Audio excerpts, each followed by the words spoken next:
Hello everyone, आज हम class 10th exercise 8.1 का क्वेश्चन नंबर 6 करने जा रहे हैं। क्वेश्चन नंबर 6 में हमें कहा गया है if angle A and B are acute angles such that cos A is equal to cos B then show that angle is equal to angle B.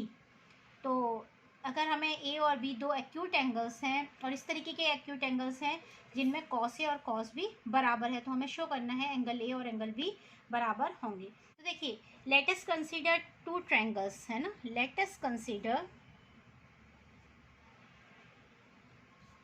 Two triangles.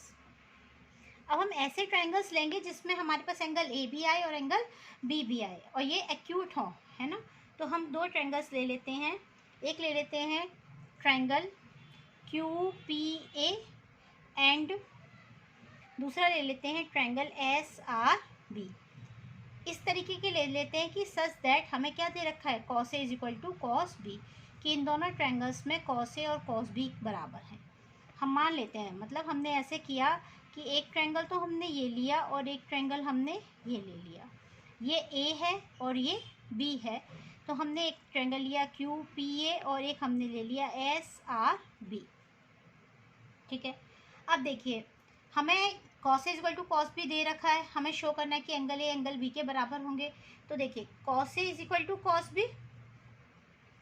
Cos A कितना है, cos A है हमारा P A upon Q A, तो P A upon Q A is equal to cos B कितना हो जाएगा, R B upon S B. R B upon S B. मैंने कहा था जब दो रेशियोज में होते हैं टर्म, हम मान लेते हैं इसके लिए कि ये कांस्टेंट के बराबर है, के एक कांस्टेंट है। ठीक। तो देखिए, अब यानी कि अगर हम इसको इस तरीके से दोनों ट्रायंगल्स के रेशियो की टर्म्स में लिखें तो हम ऐसे लिख सकते हैं, P A upon R B is equal to Q A upon S B लिख सकते हैं, है ना, इज इक्वल टू के। ये मान लीजिए इक्वेशन नंबर 1 है। अब देखिए, अब हमें हमारे पास देखिए इन दोनों ट्रायंगल्स के अंदर हमें P A upon R B मतलब this term upon this term मिल चुकी है, Q A upon S B this term upon this term मिल चुकी है। हमें क्यू पी और एस आर निकालना है, तो हम Q P upon S R का रेशियो निकाल लेते हैं।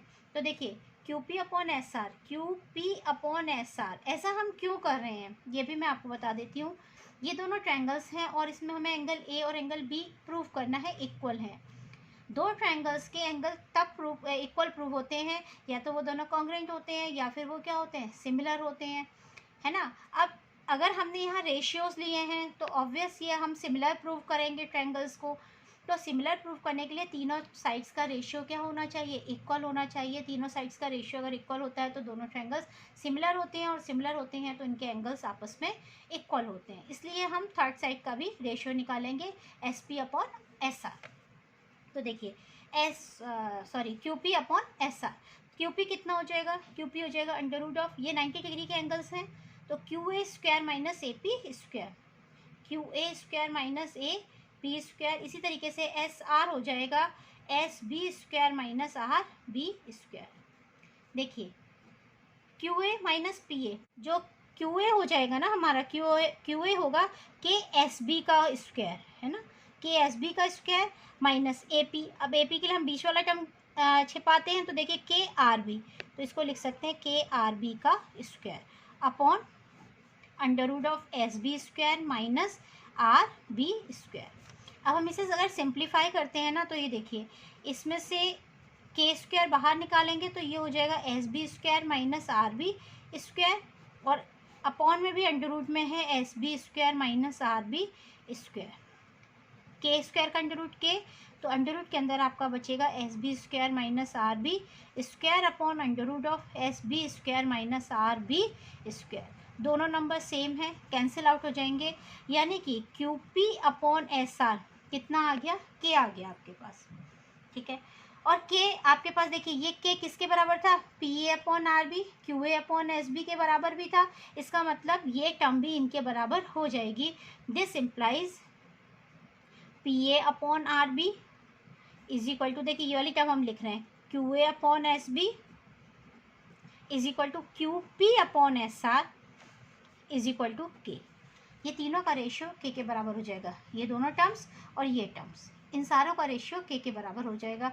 मीन्स देखिए, अब आप इन दोनों ट्रायंगल्स में अगर हम देखते हैं, कंपैरिजन करते हैं, तो पहले देखिए P A upon R B, P A upon R B ये term. Second Q A upon S B, देखिए Q A upon S B, ठीक। थर्ड टर्म देखिए Q P upon S R, Q P upon S R, इन तीनों का ratio क्या हो गया, इक्वल हो गया।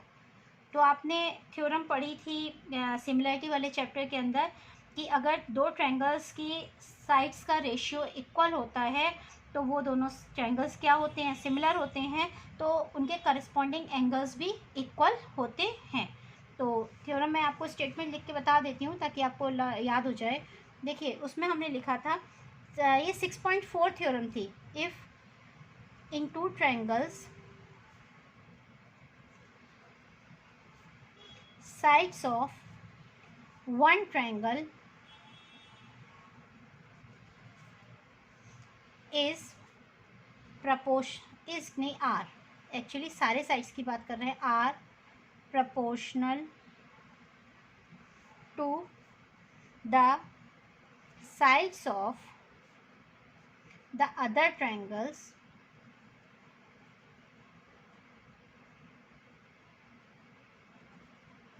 then their corresponding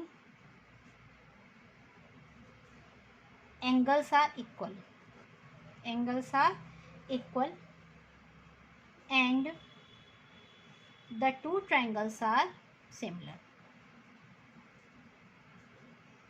तो यानी कि जो ये दोनों ट्रायंगल्स हमारे सिमिलर हैं, इनके करस्पॉन्डिंग एंगल्स भी बराबर होंगे।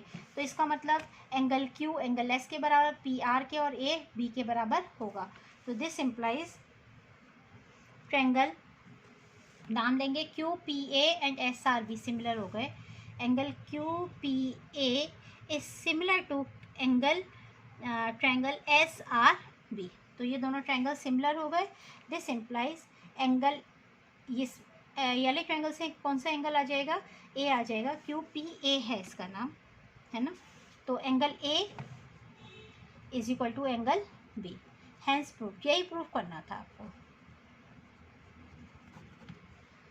तो इसमें हमने सिमिलरिटी की कंडीशन लगा करके और फिर इसे प्रूफ किया कि दोनों ट्रायंगल्स में ये हमारे अगर सिमिलर हैं तो इनके एंगल्स भी इक्वल होंगे। कॉस ए कॉस बी की कंडीशन हमें दी गई थी। तो ये हमारा क्वेश्चन यहीं पर कंप्लीट होता है। आई होप आपको क्लियर हो गया होगा। और अगर आपको मेरी ये पढ़ाई या वो पसंद आ रहा है तो प्लीज़ मेरे चैनल को सब्सक्राइब कीजिए और लाइक कीजिए मेरे वीडियोस को। And thanks for watching Neeta math classes. Thank you.